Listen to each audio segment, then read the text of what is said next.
राम राम सभी मेरे भाई बहनों को।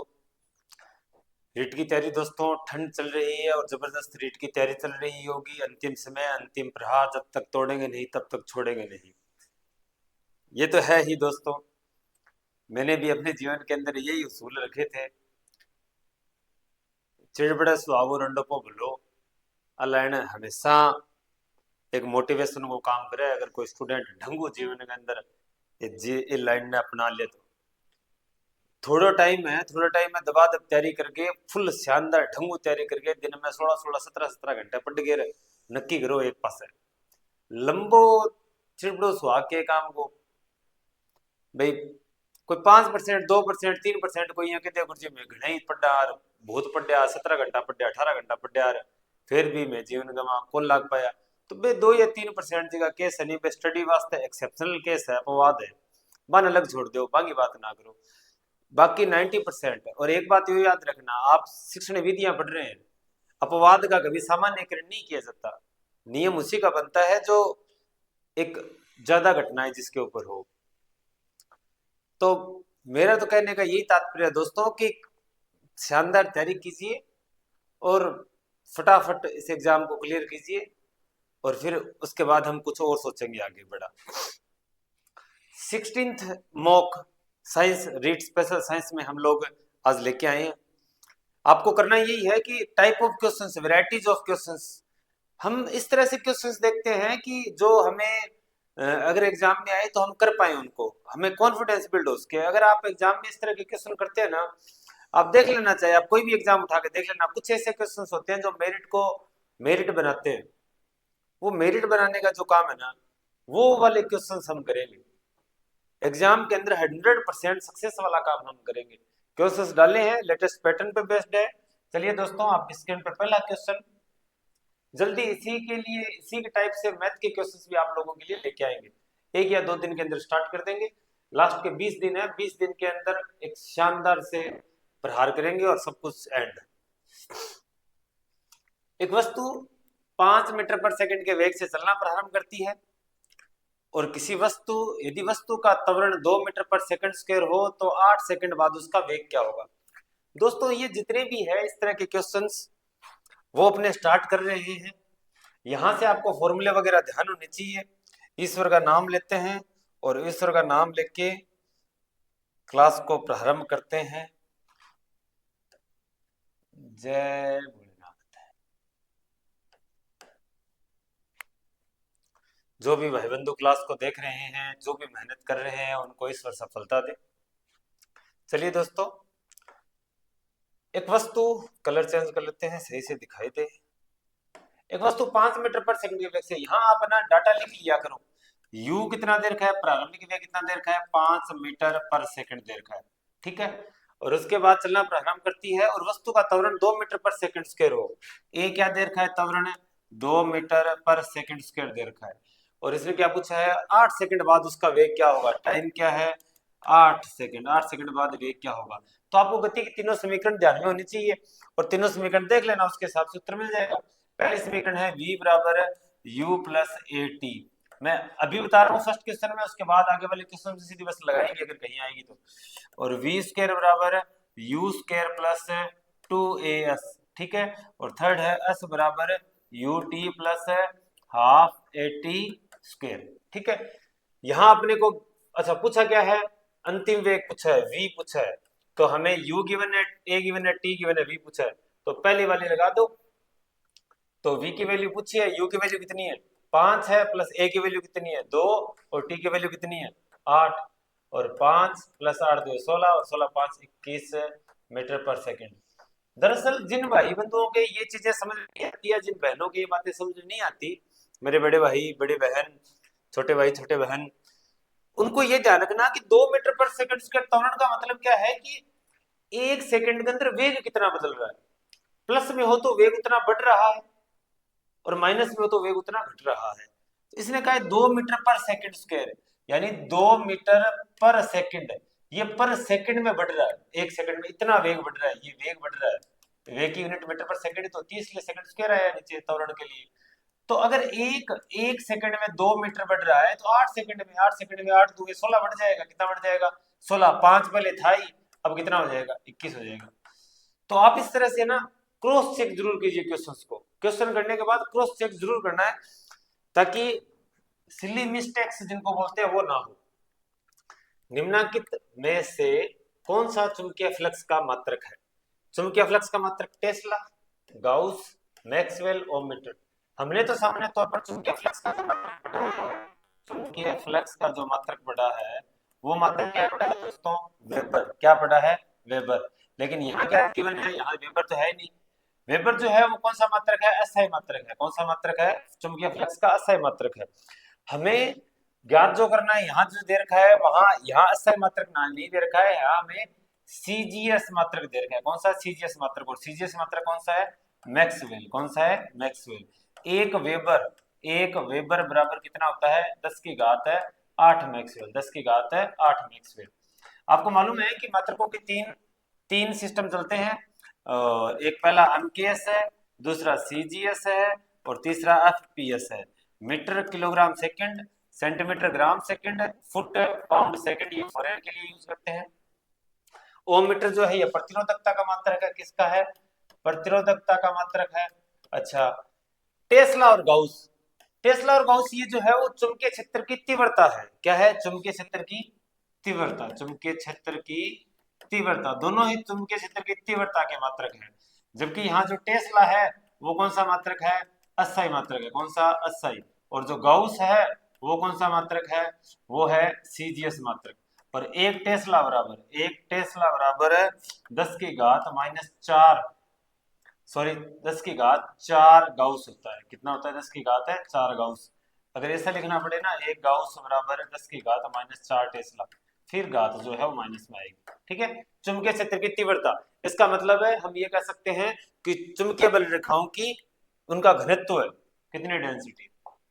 नेक्स्ट क्वेश्चन, खालिस्तान बल सबसे प्रबल बल है। सबसे प्रबल बल सामान्य तौर पर गुरुत्वाकर्षण बल सबसे दुर्बल बलों में है। प्रकृति में ये सामान्य जो बल होते हैं इनमें से अगर नेचर देखें तो गुरुत्वाकर्षण तो सबसे दुर्बल बल है, सबसे दुर्बल बल है, सबसे दुर्बल बल है, सबसे दुर्बल बल। जबकि नाभिकीय बल जो है वो सबसे मजबूत बल है, विद्युत चुंबकीय बल से भी 100 गुना। नाभिकीय बल विद्युत चुंबकीय बल से 100 गुना, लगभग 100 गुना शक्तिशाली होता है। 100 गुना शक्तिशाली होता है। ये क्या करता है? पहले आप शक्ति देखो इसकी, पहले क्वार्क मिलकर क्या बनाए? प्रोटॉन न्यूट्रॉन ये बनाए, यानी कि सब मेटामेटिक पार्टिकल, न्यूट्रॉन बनाए, इलेक्ट्रॉन बनाए। फिर इनको मिला के क्या बनाया? नाभिक बनाया। और फिर क्या बनाया? इन सबको मिला के परमाणु बनाया, और परमाणु मिलकर पदार्थ बनाया। यहाँ मतलब इलेक्ट्रॉन जो है नाभिक के बाद जुड़ेगा। तो ये काफी स्ट्रॉन्ग बल है। सबसे स्ट्रॉन्ग बल कौन सा है? नाभिकीय बल।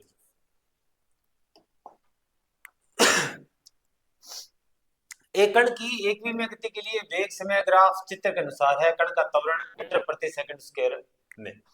देखो यहाँ इस तरह दे दिया, यहाँ वेग दे दिया, इस तरफ वेग गिवन है, यहाँ इस तरफ है समय गिवन है। ठीक है, टाइम।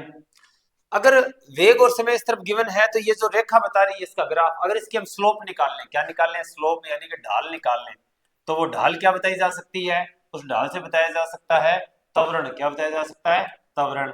अच्छा, कल को इस रेखा पर अगर दूरी हो, कल को इस रेखा पर कौन सी क्या हो? दूरी हो, और इस रेखा पर क्या हो? समय। तो दूरी के साथ समय में जो परिवर्तन होता है, अच्छा समय के साथ दूरी में जो परिवर्तन होता है उसे क्या बोलते हैं? वेग बोलते हैं। उस टाइम इस ग्राफ की ढाल किसको बताएगी? वेग को बताएगी। समझ में आ रही होगी आप बात? में समझ पा रहे होंगे कि किस तरह ये जो यहाँ दूरियां मात्रक बदल जाने से यहाँ जो राशि है वो बदल जाती है। तो ढाल ज्ञात करनी है। ढाल ये वाला डायग्राम बन रहा है, ठीक है, चित्र बन रहा है, ये त्रिभुज बन रहा है ये वाला।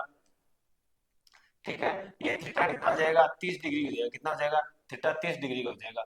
ढाल जो है वो किससे ज्ञात की जा सकती है? इसे हम क्या बोलते हैं? स्लोप बोलते हैं। क्या बोलते हैं? स्लोप बोलते हैं। किससे ज्ञात करेंगे? टेन थीटा से। किससे ज्ञात करेंगे? टेन थीटा से। टेन थीटा, टेन कितना है? 30। टेन कितना है? 30। और टेन 30 की वैल्यू कितनी होती है? 1/√3। इसका उत्तर हो जाएगा ख 1/√3। इसकी ढाल क्या हो जाएगी? 1/√3। त्वरण क्या हो जाएगा? 1/√3 हो जाएगा। अगर आपको ये वैल्यू जो है याद नहीं रहती तो मैं आपको बता सकता हूँ, एक आसान सा तरीका है। जैसे 0, 30, 45, 60 और 90 के लिए हम ज्ञात करते हैं।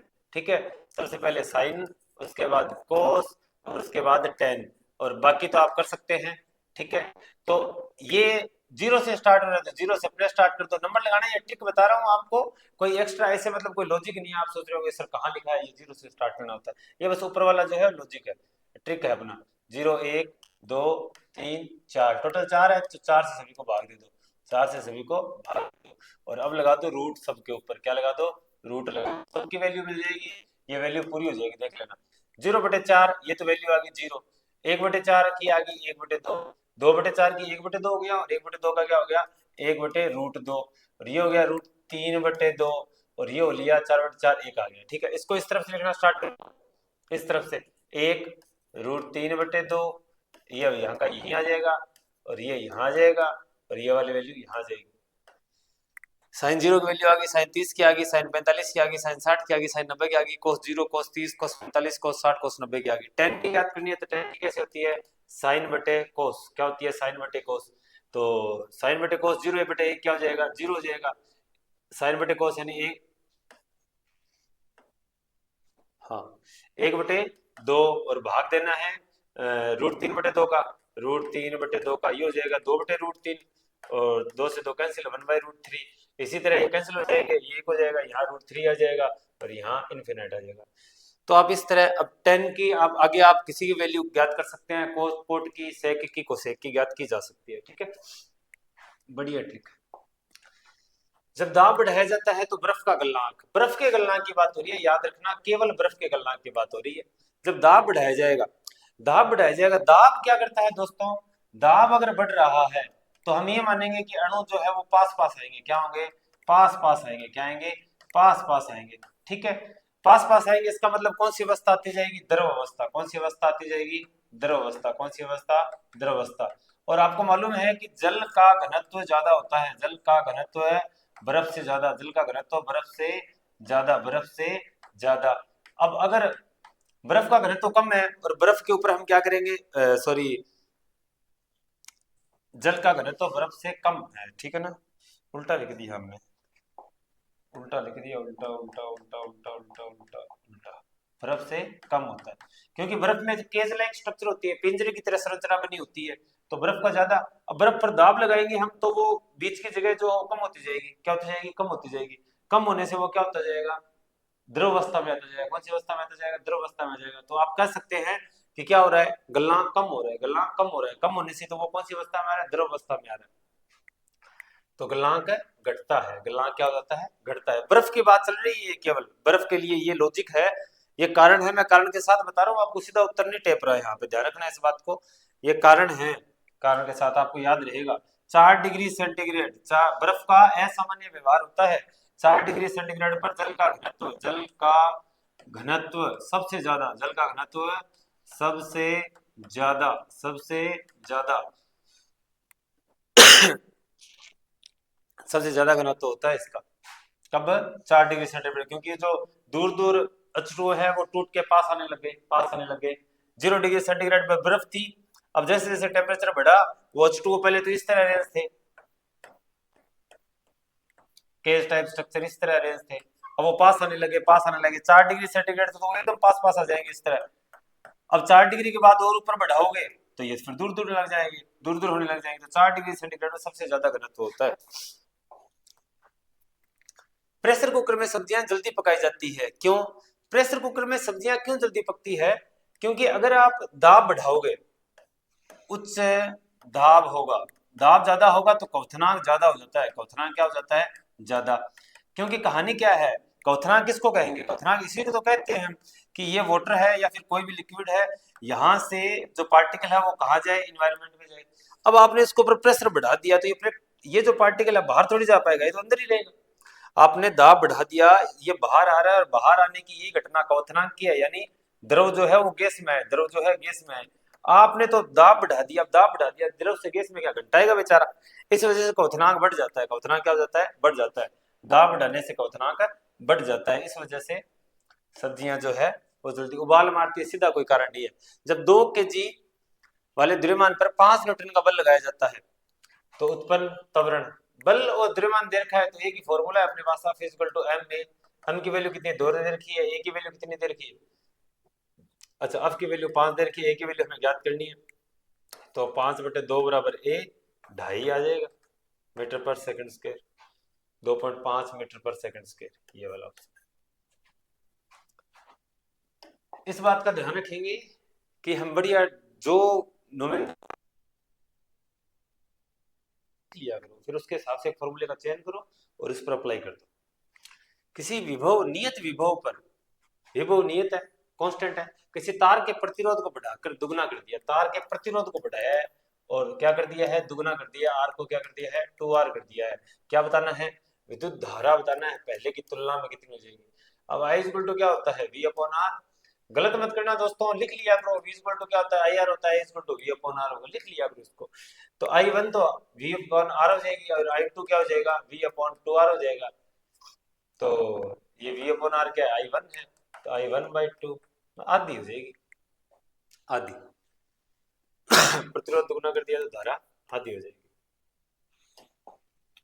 एकदम सिली मिस्टेक्स नहीं करनी, एक्यूरेसी को बढ़ावा देना है। गुरुत्वाकर्षण के सार्वत्रिक नियतांक जी का मान निर्भर करता है। जी एक नियतांक है, इन पर निर्भर नहीं करता, कणों की प्रकृति पर, इन पर निर्भर नहीं करता, ये किसी पर निर्भर नहीं करता है, समय वगैरह पर निर्भर नहीं करता, इसकी फिक्स वैल्यू है।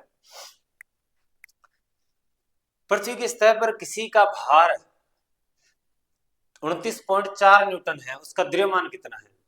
पृथ्वी की सतह पर भार जो है वो F इक्वल टू L में होता है, कितना है 29.4 न्यूटन है, और द्रव्यमान बताना है, m बताना है, a की वैल्यू हमें मालूम है, कितनी ले, 10 ले लें क्या, 9.8 लेनी चाहिए, 9.8 फिक्स आएगा फिर 9.8।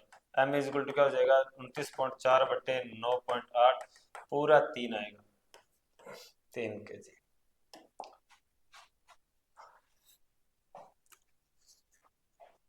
सूची को सूची से सम्मिलित करते हुए नीचे दिए गए कूट का प्रयोग कर सही उत्तर चयन कीजिए। हमें मात्रक मिलानी है। त्वरण का मात्रक क्या होता है, मीटर प्रति सेकंड स्क्वायर, ठीक है। बल का क्या मात्रक होता है, बल का मात्रक होता है वैसे तो न्यूटन, क्या होता है, न्यूटन दे रखा है क्या, न्यूटन दे रखा है ना, करने की जरूरत ही नहीं। किया गया कार्य, कार्य का मात्रक होता है जूल। मैं आपको बता दूं, कार्य का ऊर्जा का एक ही मात्रक होता है, दोनों में कोई फर्क नहीं होता, क्योंकि कार्य की परिभाषा हम ऐसे ही देते हैं कि जो कार्य कर सकता है उसमें ऊर्जा होती है, और जो उसमें ऊर्जा है वो कार्य कर सकता है, ठीक है, एक दूसरे ही है। और आवेग, आवेग होता है इम्पल्स, आई, यानी बहुत ही कम समय के लिए संवेग में परिवर्तन होता है। वास्तव में ये किस में परिवर्तन होता है, संवेग में परिवर्तन। बहुत ही छोटे समय के लिए अगर कोई घटना घट रही हो ना, तो वहां आवेग आता है। जैसे कि एक बल्ले पर बॉल का लगना, वो कितने समय के लिए घटना होती है, वो वहां आवेग आएगा, उसे हम आवेग से स्टडी करते हैं, ठीक है, आवेग उसमें स्टडी करेंगे। तो संवेग में परिवर्तन, या फिर यहाँ से एक फॉर्मूला मिलेगा एफ इंटू टी। एफ क्या होता है, न्यूटन, और न्यूटन गुणा सेकंड, न्यूटन गुणा सेकंड, ये रहा आवेग, ठीक है। ध्यान रखेंगे दोनों चीजों को, लिख लेना। आवेग मोस्ट इंपोर्टेंट हो लिया। तो एक के आगे 4 नंबर, एक के आगे 4 नंबर, एक से मालूम चल रहा है, बताओ कितने शानदार ऑप्शन दिए। बट हमें सारे मालूम होना चाहिए, हम ये नहीं सोच सकते कि क्वेश्चन वैसा है, एग्जाम वैसा आएगा। समुद्र में प्लवन करते आइसबर्ग का कितना भाग समुद्र की सतह से ऊपर रहता है, 1/10 भाग ऊपर रहता है दोस्तों, 9वां भाग नीचे रहता है और 1/10 भाग ऊपर रहता है। जैसे वो चेतन और अवचेतन मन की कहानी है आपके साइकोलॉजी के अंदर। वाष्पीकरण की गुप्त उष्मा, वाष्पीकरण की गुप्त उष्मा, गुप्त उष्मा क्या होती है, गुप्त उष्मा का मतलब है, यहाँ वाष्पीकरण की बोल रखी है तो हम वाष्पीकरण की ही बात कर लेते हैं। मतलब कि टेम्परेचर जब द्रव अवस्था में हो, जल क्या हो, द्रव अवस्था में है, ठीक है, जल जो है वो द्रव अवस्था में है। अब उसको कौन सी अवस्था में लेके आना है, गैसीय अवस्था में। कौन सी अवस्था में, गैसीय अवस्था में। तो जब तक, अब 100 डिग्री सेंटीग्रेड पर क्या हो जाएगा, उबलना स्टार्ट हो जाएगा, ठीक है। अब जब तक हम ऊर्जा देते रहेंगे, ऊर्जा देते रहेंगे, ऊर्जा देते रहे, लेकिन जल जब तक पूरी तरह गैस में नहीं बदल जाता, तब तक इसका तापमान जो है वो कितना रहेगा, 100 डिग्री सेंटीग्रेड रहेगा। तो ऊर्जा कहाँ गई, वो ऊर्जा जो है, उसी ऊर्जा को हम कहते हैं गुप्त उष्मा। कौन सी उष्मा, गुप्त उष्मा। और द्रव से गैस में बदला है तो हम उसको बोल देंगे वाष्पीकरण की गुप्त उष्मा। और 1 केजी जल को नियत, मतलब दाब हम नहीं कर रहे, कम ज्यादा दाब की कहानी नहीं है, वायुमंडलीय दाब की बात करें, हम नियत दाब कर सकते हैं। नियत दाब पर जल से या द्रव अवस्था से गैस में बदलने के लिए आवश्यक उष्मा, ठीक है। और 1 केजी के लिए है तो उष्मा दी जा रही है जूल में, जूल पर केजी की क्या हो जाएगी, यूनिट हो जाएगी। ताप की वह मात्रा जो 10 ग्राम द्रव को, ना 10 ग्राम द्रव की कोई कहानी नहीं है, 1 लीटर द्रव की भी कोई कहानी नहीं है, ताप की 1 मिली द्रव की भी कोई कहानी नहीं है। ताप की वह मात्रा जो 1 केजी द्रव को वायुमंडलीय दाब पर द्रव के क्वथनांक पर गैसीय अवस्था में, हाँ ताप और दाब दोनों नियत है। ताप वो 100 डिग्री रहेगा जब तक कि वो पूरी तरह गैस में ना बदल जाए। एक गेंद 2 मीटर पर सेकंड स्क्वायर के त्वरण से 10 मीटर की दूरी तय करती है यदि, अच्छा त्वरण क्या है, ये क्या दे रखा है, लिख लो जो भी वैल्यू गिवन है ना, करने का क्वेश्चन करने का ये तरीका है, जो भी वैल्यू गिवन है लिख लो। 10 मीटर दूरी है, मीटर दूरी कितनी है, s बराबर कितना है 10 मीटर, ठीक है। और तय करती है गेंद का प्रारंभिक वेग u क्या है, u है 3 मीटर पर सेकंड। तो उसका अंतिम वेग याद कीजिए, v बताना है, क्या बताना है, v बताना है। हम दो तरह से ज्ञात कर सकते हैं, v समीकरण देखें तो v बराबर u plus A T, T की वैल्यू नहीं है अपने पास गिवन। दूसरा है s बराबर ut plus half A T square, वहां भी नहीं है। तीसरी समीकरण बचती है v स्क्वायर बराबर u स्क्वायर प्लस 2as। इसको देखते हैं यहाँ से, v स्क्वायर बराबर u स्क्वायर, u की वैल्यू कितनी है 3, 3 गुणा 3 कर दूं पहले ही, और 2 गुणा a की वैल्यू कितनी है 2 गुणा s की वैल्यू कितनी है 10, 3 तिये 9, 2 दुए 4, 4 दे 40 और 49 हो लिया, और v इक्वल टू आगे वैल्यू 7 मीटर पर सेकंड, ठीक है। इस तरह क्वेश्चन है, तीनों के तीनों लिख लो। निम्नांकित में से कौन सा सत्य कथन है, शानदार क्वेश्चन है दोस्तों, बहुत ही शानदार क्वेश्चन है। डॉक्टरी तापमापी की परास 10 डिग्री सेंटीग्रेड से -10 डिग्री सेंटीग्रेड से 110 डिग्री सेंटीग्रेड होती है। डॉक्टरी की नहीं होती है, लेबोरेटरी की वाले की होती है। कौन से वाले की होती है, लेबोरेटरी की वाले की होती है, ठीक है। और डॉक्टरी की तो होती है 35 से 42, डॉक्टरी से कितनी होती है 35 42। अच्छा एक और याद रखना, यहाँ मरकरी की जगह कई बार एल्कोहल का भी इस्तेमाल किया जा सकता है, ऑप्शन के तौर पर ध्यान रखना, कहीं भी आ सकता है क्वेश्चन में। द्रव तापमापी की उष्माधारिता अधिक है। उष्माधारिता क्या होती है आपको ये मालूम होना चाहिए, हीट कैपेसिटी, कि कोई कितनी हीट एब्जॉर्ब कर सकता है। अब अगर उष्माधारिता ज्यादा होगी तो वो तो टेम्परेचर मिलने पे फैलेगा क्या घंटा, वो तो खुद एनर्जी लेता रहेगा। वो तो 5 डिग्री सेंटीग्रेड तापमान बढ़ा दिया और उसने सारी ऊर्जा खुद ही रख ली, तो क्या फायदा, हमें तो मालूम नहीं चलेगा टेम्परेचर बढ़ा कि नहीं बढ़ा। तो कम होनी चाहिए उष्माधारिता, ज्यादा नहीं होनी चाहिए, दोनों गलत है। बेलनाकारी बल्ब वाले तापमान मापी गोलीय बल्ब की तुलना में कम सुग्राही होते हैं। बेलनाकारी, बेलनाकार मतलब बल्ब की किसकी बात की आपने देखा होगा, इस तरह जो थर्मामीटर होता है उसके आगे एक स्टील जैसा होता है जो मुंह में डालते हैं डॉक्टर पता करने के लिए, तो उसे बोलते हैं बल्ब। वो बेलनाकारी हो या गोलीय हो, वो वास्तव में बेलनाकारी होना चाहिए। क्या होना चाहिए, बेलनाकारी होना चाहिए। बेलनाकारी इसलिए होना चाहिए क्योंकि ये डिपेंड करेगा कि वो कितनी ज्यादा सरफेस है, कितना एरिया है, सरफेस एरिया जो हमें टच कर रहा है माउथ को, ताकि ज्यादा से ज्यादा करेक्ट वैल्यू ऑफ टेम्परेचर हम पता कर सके। तो गोल जो होगा स्फेरिकल शेप है तो उसका जो वक्र पृष्ठ क्षेत्रफल उसका कम होता है, और बेलन का क्या होता है, ज्यादा होता है। तो बेलनाकारी ज्यादा सुगराई होते हैं, कम सुगराई नहीं होते, वो ज्यादा सुगराई होते हैं, गलत है ये।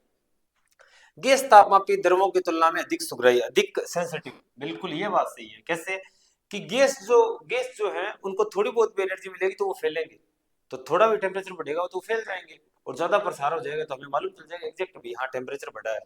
डी इसका सही उत्तर है, डी। बढ़िया क्वेश्चन है।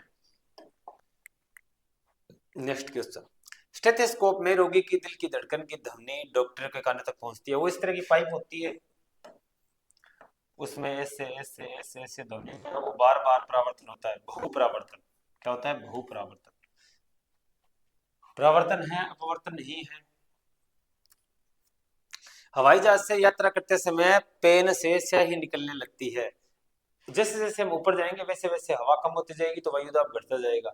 अब वो स्याही क्यों पड़ी थी उसके अंदर, वो स्याही उसके अंदर इसलिए पड़ी थी क्योंकि उसके ऊपर एक प्रेशर लग रहा था। क्या लग रहा था, प्रेशर लग रहा था। अब वो प्रेशर क्या होगा, हट गया तो ये ऊपर आनी शुरू हो जाएगी, वायुदाब में कमी के कारण, वायुदाब में कमी के कारण। किसी वस्तु की दी गई सतह पर बल दुगना कर दिया जाए, वस्तु की सतह पर अगर बल दुगना कर दिया गया तो P इक्वल टू क्या होता है, F अपॉन ए होता है। बल दुगना कर दिया 2F अपॉन ए कर दिया, इसका मतलब 2P हो लिया, ये तो दोगुना हो जाएगा, दाब दुगुना हो जाएगा। एक खिलाड़ी R त्रिज्या के वृत्ताकार पथ पर 20 सेकंड में चक्कर लगाता है, 20 सेकंड में वृत्ताकार पथ पर चक्कर लगा रहा है। ये कोई एक इस तरह वर्ताकार पथ है, इस पर 20 सेकंड में चक्कर लगा रहा है। ये यहाँ से चलना स्टार्ट कर देता है तो यहाँ वापस आ जाएगा कितने समय में, 20 सेकंड में। तो 2 मिनट और 20 सेकंड में प्रसाद खिलाड़ी का विस्थापन और खिलाड़ी द्वारा तय की गई दूरी।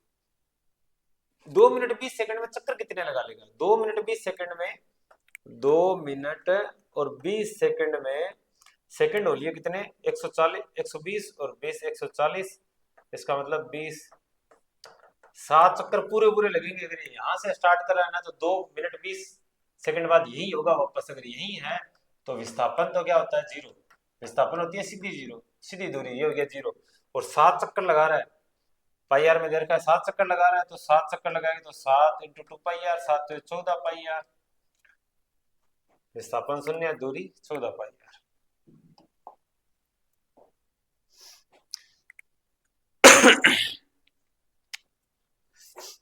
आप अपनी स्पीड के हिसाब से क्वेश्चंस को देख सकते हैं दोस्तों। वीडियो की स्पीड जो आप अपने हिसाब से रखिए। अगर आपको फास्ट करना है, आप ब्रिलियंट हो सकते हैं, आपको ये चीजें बड़ी तेजी से समझ में आ रही होगी, तो आप लोग इसको फास्ट करके देख लीजिए। ध्यान रखना इस बात को ना, हमें धीरे धीरे करके, हमारा वीडियो देखना उद्देश्य नहीं है, वीडियो से जो क्वेश्चंस देख लेने हैं वो हमारा उद्देश्य है। एक जनित्र में प्रेरित धारा की दिशा ज्ञात करने के लिए निम्नलिखित में से कौन सा नियम उपयोग किया जाता है? प्रेरित धारा की दिशा, प्रेरित धारा की दिशा हम ज्ञात करते हैं दाएं हाथ के नियम से। दाएं हाथ के नियम में क्या होगा कि अगर अंगूठा अंगूठा बताएगा चालक पर लगने वाला बल, और मध्य तर्जनी बता रही है चुंबकीय क्षेत्र की दिशा को, तो मध्यमा जो है वो किसको बताएगी, प्रेरित विद्युत धारा की दिशा को। और तीनों को इस तरह परपेंडिकुलर करना होता है। काम यही करेंगे, बाएं हाथ में काम यही करेंगे। चीजें जो अंगुलियां हैं वो उन्हीं दिशाओं को बताएगी। बस हम ये कह देंगे कि अंगूठा जो है वो लगने वाले चालक पर लगने वाले बल को बताएगा। बाकी ये दो चीजें वहां गिवन होगी और इसमें ये दो चीजें गिवन होती है दाएं हाथ वाले के अंदर। तो बाएं हाथ वाले का नियम क्या है, बाएं हाथ वाला मोटर जो है वो होता है, उस पर चालक पर लगने वाले बल के लिए उसको लगाते हैं। ये तो है धारा के लिए, प्रेरित धारा की दिशा, प्रेरित धारा की दिशा। तो दाएं हाथ का नियम होगा, कौन सा होगा, दाएं हाथ का नियम। विद्युत चुंबकीय प्रेरित विद्युत वाहक बल की दिशा ज्ञात करने के लिए नियम है, फेराडे के नियम है। ये दक्षिण हस्त का नियम है, वो यहाँ वो मत लगा देना, ये नियम होगा फेराडे का नियम। ठीक है, इस तरह के क्वेश्चन हमें जल्दबाजी में सिली मिस्टेक्स करवाते हैं और ओएमआर में फटाफट गलत क्वेश्चन भरवा देते हैं। एक न्यूटन कितने डायन के तुल्य होता है? न्यूटन जो होता है, न्यूटन ये जो है ये मात्रक है, अस्थायी मात्रक है। ठीक है, डाइन जो है वो सीजीएस का मात्रक है।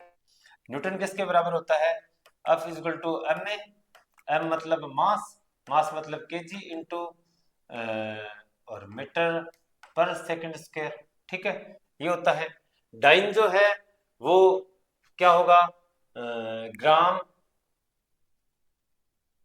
सीजीएस पद्धति है, सेंटीमीटर होगा, ग्राम होगा और सेकंड होगा।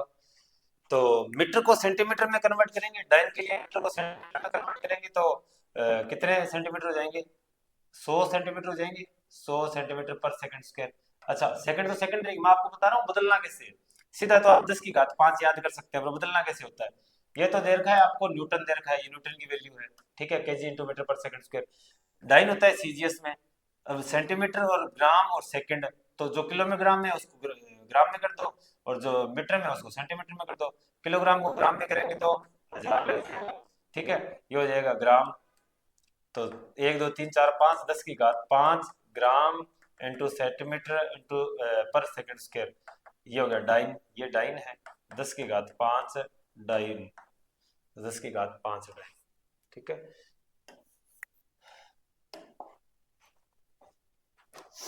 संवेग में परिवर्तन की दिशा का निर्धारण निम्नलिखित में से किस नियम से होता है? बहुत आसान क्वेश्चन है दोस्तों, बट देखने से थोड़ा ऐसे मतलब हमें ऐसे पजल करवा सकता है। क्या है कि न्यूटन की गति का प्रथम नियम, न्यूटन की गति का प्रथम नियम जड़त्व से संबंधित है, इसमें रोल नहीं है। न्यूटन की गति का द्वितीय नियम बिल्कुल यही नियम है कि संवेग में परिवर्तन की दर बल के समानुपाती होती है।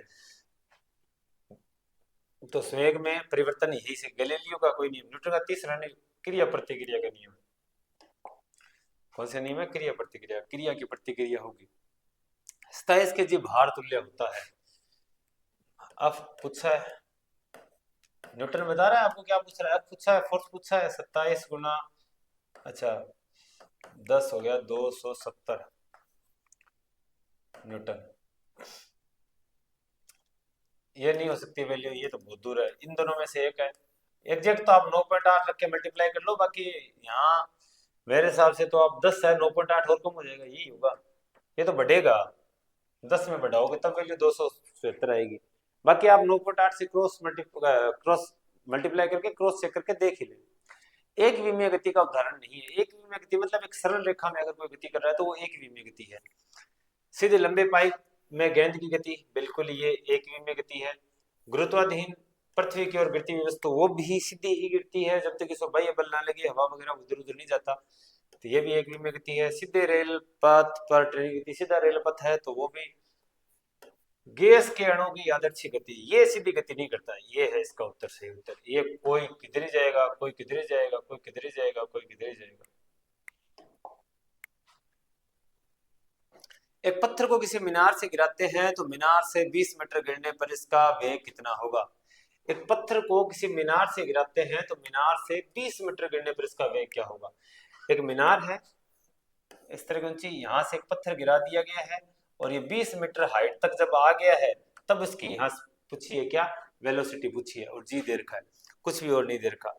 बढ़िया क्वेश्चन है दोस्तों।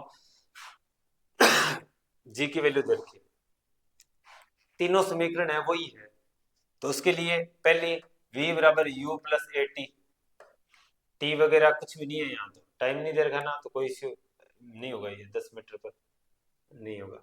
अस बराबर U T plus half A T square, us U T, T की वैल्यू नहीं है, तो वी स्क्वेयर बराबर यू स्क्वेयर प्लस 2as। हाँ, ए की वैल्यू गिवन है, अस पता है अपने को, यहाँ से भी टी, ऊपर वाले दोनों में टी है, तो टी होने की वजह से टी की वैल्यू नहीं गिवन है, तो ऊपर वाले हमारे काम की नहीं रही।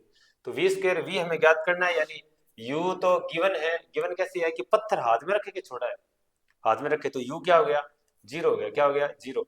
वी हमें पूछा है, तो v की वैल्यू हमें पूछी है, u वाली है 0 प्लस 2 इंटू ए की वैल्यू कितनी है 10, और s की वैल्यू कितनी है 20। 20 दो 40, 40 10 400, और v हो जाएगा रूट ऑफ 400, इसका मतलब 20 मीटर पर सेकंड, 20 मीटर पर सेकंड। शानदार क्वेश्चन, मोस्ट इंपोर्टेंट क्वेश्चन है दोस्तों। एक प्रत्यावर्ती धारा की विद्युत मोटर में कुंडली में धारा की दिशा, प्रत्यावर्ती धारा की विद्युत मोटर है और कुंडली में धारा की दिशा एक बार बदलती है। कुंडली की हर, अच्छा धारा की दिशा बदलती है। आपने देखा होगा इस तरह चुंबक लगी रहती है और इस तरह क्या रहती है, एक कुंडली होती है, ठीक है। अब इस कुंडली में क्या होता है कि हम इसमें से धारा प्रवाहित करवाते हैं, क्या करवाते हैं, धारा प्रवाहित करवाते हैं। जब धारा प्रवाहित करते हैं तो, अच्छा धारा चुंबकीय क्षेत्र लिया और चालक को लिया, अब धारा प्रवाहित करेगी तो इसमें बल लगेगा, हम इस बल को बाएं हाथ के नियम से ज्ञात कर सकते हैं, ठीक है। लेकिन यहाँ क्या प्रत्यावर्ती धारा आ रही है, इसमें कौन सी धारा आ रही है, प्रत्यावर्ती धारा, तो प्रत्यावर्ती धारा यहाँ बदलेगी, ये आधा घूमेगा, आधा घूमते ही ये वाला सिरा इधर हो जाएगा, ये वाला सिरा इधर हो जाएगा, तो आधे में बदल जाती है। लेकिन यहाँ व्यवस्था ऐसी होती है इसके मशीन के अंदर, इस मोटर के अंदर, कि धारा की दिशा बदलती नहीं है और वापस उसी तरह घूमता रहता है, ठीक है, आधे चक्कर में। ऐसा है, ये ऐसा ऐसी कुंडली होती है, इतने में बदल जाती है, फिर तो वापस वही हो लिया। देखो ये इस तरफ है, आधे चक्कर में ये इधर हो जाएगा, अब दाएं तरफ जो था वो बाएं तरफ हो गया, इस वजह से धारा की दिशा बदल चुकी है, अब ये तो वापस अपनी जगह चला गया, ठीक है। संवेग का मात्रक है, संवेग m इक्वल टू क्या होता है,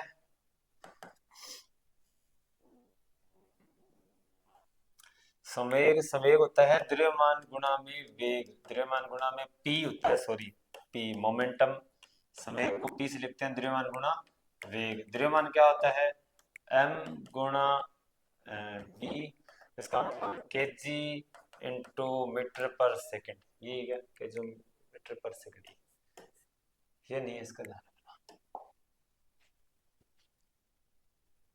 जूल के तापन नियम के अनुसार प्रतिरोध ताप में उत्पन्न उष्मा, अनुसार प्रतिरोध ताप में उत्पन्न होने वाली उष्मा और दिए गए प्रतिरोध तार में प्रवाहित होने वाली विद्युत धारा की निर्भरता निम्न के द्वारा किसके द्वारा दी जाती है, ये formula H is equal to I square R T, ठीक है। आई स्क्वायर जो ऊष्मा है वो आई स्क्वायर से दी जाती है, ठीक है। प्रतिरोध तार में उत्पन्न ऊष्मा, ठीक है। बल का मात्रक है, बल का मात्रक, अच्छा न्यूटन, ये देखो न्यूटन क्या गया। ऐसा भी क्वेश्चन आ सकता है, मार्क कर लेना इसको, सीधे पूछ सकते हैं वो इस तरह के। Newton F is equal to क्या होता है, एम ये होता है, एम मास है केजी, और ये हो जाएगा मीटर पर second square, kg into metre पर सेकंड स्क्वायर।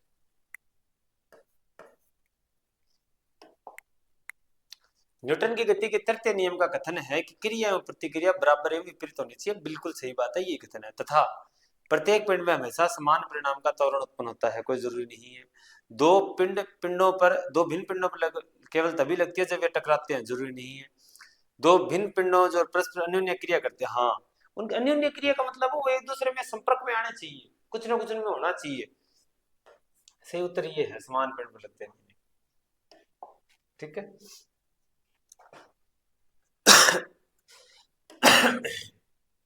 ये वाला जो क्वेश्चन है ना, ये 2024 स्कूल लेक्चरर के एग्जाम में आया है और बढ़िया क्वेश्चन आया है। जब हम एग्जाम में बैठे होते हैं ना, तभी ये हमारे दिमाग से निकल जाती है चीजें, ध्यान रखना इस बात को। अभी तो आप यहाँ बैठे हो तो आप कहें तो शायद ये होगा, देखना ये कैसी सही है, ऐसे नहीं होता। वहां ऐसे कोई मतलब आपको बताएगा नहीं, बदलने में नहीं देगा। यहाँ तो कहते नहीं नहीं, मैं तो ये सोच रहा था, वो सोच रहा था, ऐसे नहीं होता। 40 kg द्रव्यमान वाली एक लड़की, 40 kg द्रव्यमान एक लड़की का, और 6 मीटर पर सेकंड के क्षैतिज वेग से घर्षण रहित वाली पहियों वाली स्थिर गाड़ी पर कूदती है। यदि गाड़ी का द्रव्यमान 4 kg है तो निकाय का अंतिम वेग होगा, क्षैतिज दिशा में कोई बाह्य बल कार्यरत नहीं। इस तरह के क्वेश्चन जो है, जैसे मतलब कोई किसी पे जा रहा है, बंदूक से गोली निकलनी है, कोई दो खिलाड़ी टकरा गए हैं, ये सारा काम होता है संवेग संरक्षण पर। किस पर होता है, संवेग संरक्षण, यानी घटना से पहले और घटना के बाद में संवेग क्या रहेगा, सेम रहेगा। तो घटना से पहले संवेग क्या है, घटना से पहले एक तो संवेग उस लड़की का, एक संवेग उस गाड़ी का। लड़की का संवेग, लड़की का संवेग, और प्लस में गाड़ी का संवेग, प्लस में गाड़ी का संवेग, ये बराबर होंगे। बाद के अंदर लड़की उस गाड़ी पे आ जाएगी, लड़की उस गाड़ी पे आ जाएगी, लड़की अब इस गाड़ी पे आ चुकी है, इसका अब संवेग जो है वो सेम, दोनों बराबर होंगे। तो पहले देखो लड़की का संवेग कितना देखा है, 40, संवेग क्या होता है, एम वी होता है, 40 गुना 6, ये लड़की का संवेग, प्लस में गाड़ी का संवेग, गाड़ी का वजन है 4। अब गाड़ी पहले रुकी हुई है, जब लड़की उसके ऊपर दौड़ के चढ़ी है तो वो गाड़ी रुकी हुई है, इसका मतलब 4 गुना 0, 6 चौके 24 और प्लस 0 ये लिया, ठीक है। ये किसके बराबर है, बाद में अब टोटल वेट जो है वो देखो आप, गाड़ी का और उस लड़की का ऐड होगा, और गाड़ी का वेट कितना है 40, और लड़की का, गाड़ी का वेट है 4 और लड़की का वेट है 40, तो ये लिए 40 प्लस 4, और ये कितनी स्पीड होगी यही हमें ज्ञात करनी है अभी। तो 240 बराबर 44 गुणा वी, 240 बटे 44 बराबर वी, 11 6 4 4 देखते हैं, 4 11 44 4 6 60 बटे 11, 11 5 55, 5 रह गया, 11 चौके 44 6 रह गया, 11 5 55 मीटर पर सेकंड, 5.45 मीटर पर सेकंड। किसी विद्युत बल्ब को 200 वोल्ट के स्रोत से जोड़ने पर उसमें प्रवाहित धारा 0.5 एम्पीयर है। बल्ब की शक्ति P इक्वल टू वी आई। अब यहाँ V की वैल्यू गिवन है और I की वैल्यू गिवन है, P की पूछिए है, तो आप इसी तरह से फॉर्मूले लिखेंगे। कोई आपको ऐसे नहीं है, हम नागार्जुन नहीं है कि हम आंख बंद की और लक्ष्मी माता ने भी बता दिए, ऐसा नहीं है, आपको करने का यही ढंग रहेगा।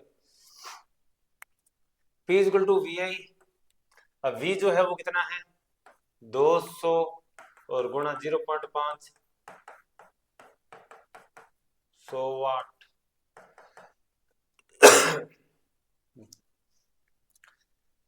नहीं नहीं नहीं नहीं, 100 वाट। अच्छा ये प्रश्न वाले क्या है कि थोड़ी यहाँ गड़बड़ कर देते हैं, 220 वोट होना चाहिए, 220 वोट होगा तब इसका उत्तर है। ऑप्शन के अनुसार से ये 100 वाट एकदम सही है। अगर 100 गिवन, वहां 200 गिवन है, 0.5 है, 100 ऑप्शन में नहीं है, डिलीट हो गया, बोनस मिलेगा। लेकिन 220 अगर हुआ तो हम कैसे करेंगे, 110, फिर आएगा 110। अगर यहाँ 220 हुआ तो 110 हो जाएगा। क्वेश्चन नंबर 35, किसी वस्तु का संवेग निर्भर करता है, संवेग यानी P equal to M V. वस्तु के द्रव्यमान पर बिल्कुल करता है, वस्तु के विस्थापन पर और विस्थापन में लगे समय पर।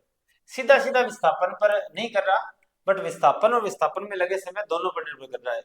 ठीक है, तो उपरोक्त से भी आंसर हो जाएगा, क्योंकि विस्थापन और विस्थापन में लगा समय ही वेग होता है। ठीक है, इलेक्ट्रिक मोटर्स में विद्युत धारा का खालिस्तान प्रभाव शामिल होता है। इलेक्ट्रिक मोटर्स में होता है चुंबकीय प्रभाव। ठीक है दोस्तों, आज हम लोगों ने बढ़िया क्वेश्चन कर लिए, शानदार शानदार क्वेश्चन।